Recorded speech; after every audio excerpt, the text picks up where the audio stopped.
Good morning. Hey, we're just sitting here wondering something. Just as all right, here we go. This is a big dog. Uh, in and out on bike rides, right? Coming back, of course, watching the news and seeing all the stuff. And I just had a couple of questions. And I've been really good at losing subscribers. So I don't know. For me, I think that's a way of weeding out people that they just think you're crazy, or they might think you have uh, something to say that's worth listening to. But I here's what I want to say is I care about human rights. You can talk about you know black rights, white rights, yellow rights, brown rights, and the whole immigration problem and things like that. But what I will say, women's rights, the top of that list, because I have daughters, and not just because of that, but because I care. But there's something that's even more important than that. Can you believe it? It's this planet. And if it got blown up today, which could happen, uh, all those rights wouldn't matter. You know, that's not negotiable. All those other things that people are worried about, maybe some of you, they're negotiable. Those things we can work out. And we are, and we have been. It's up and down. But this one decision to do what we just did uh, to Russia was probably one of the biggest mistakes we've ever made. Just one of them. So I respect rights. I care about everybody. But on a whole, I care about the planet first. I mean, otherwise, there is no you and me. These little things here, they don't get wrapped up in that kind of stuff, you know? So I would think about it long and hard if you have the time.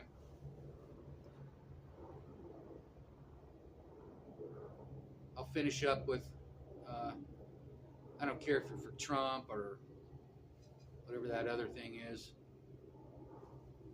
whoever it's going to be, whoever they're going to try to slip in there. But this has been something that I was told a long time ago, and I'm not going to go into. I have more information than anyone else, but this was a plan, and to liberate the United States. And a lot of people don't get that. So uh, get out of the bubble if you don't believe any conspiracy theories, because most the ones they call conspiracy theories end up being true lately. But get out of your bubble, look a little deeper. I have friends in other countries: Serbia, Bulgaria, Poland, Russia, all over the place. And these are good people that I've been around. I listen to what they have to say and what their perspective is. And when I travel to places like South America or anywhere else, I get some perspective. And then I come back into the bubble. And it's pretty sad and it's pretty weird. And it gets weirder every time. So if you don't see that, if this isn't something you're seeing or witnessing yourself, and then you probably think that I'm just nuts. And that's okay. Um,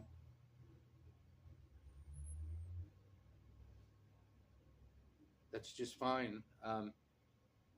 I'm seeing a real division now, and I think it was a purposeful uh, division from the powers that be. And a lot of people just aren't seeing outside the bubble. Am I smarter than everyone else? No. I just step out a little bit. You know, I used to go on long trips, long expeditions into the mountains, and I wouldn't see people for a month, maybe more sometimes, 6 weeks before there were cell phones. So I'd be fully disconnected, and then I'd come back to a fully changed world. Somebody famous had died, maybe two, some story. And it was pretty, it was profound. But now, when I go away, and I still do this, I still go out on the bike, stay away from people, stay away from the news, the mainstream media. That's where I get all my energy.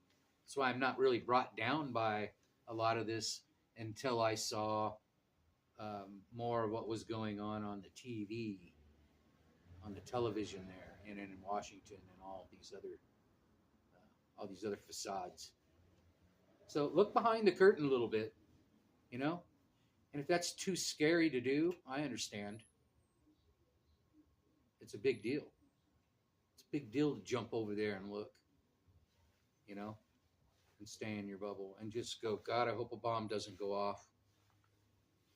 That's the way a lot of people are living right now. Just going to bed every night, just wondering, will I wake up? You don't have to live that way.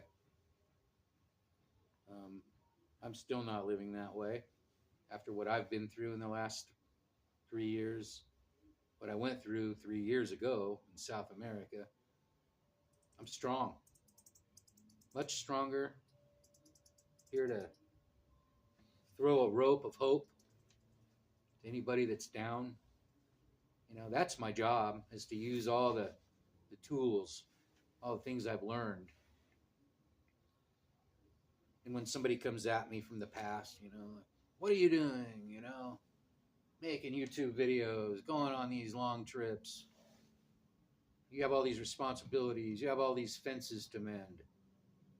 Well, that's what I've been doing for the last 3 years, nonstop, constant contemplation on all of that. Healing friendships. My relationship with my daughters, which is the most important thing, and my mother. You know, I'll say this is the way I'll put it. It's like, you know, they're more important than anyone. Everyone else really, they matter, but not really. In the long run, it's your children that they see the changes you're making, and your loved ones around you. So, a friend of mine once said, it's like smoking weed.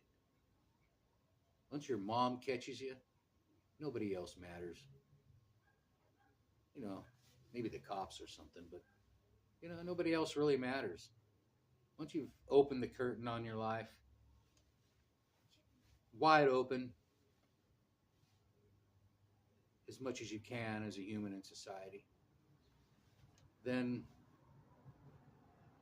your family sees the changes that you make, all the work you do. That's what matters. Nobody else matters, really. Nobody else really remembers you that long either. So it's that vibration. I want to leave a good vibration. That's what I've been writing about for the last 3 years. And that's the most important thing.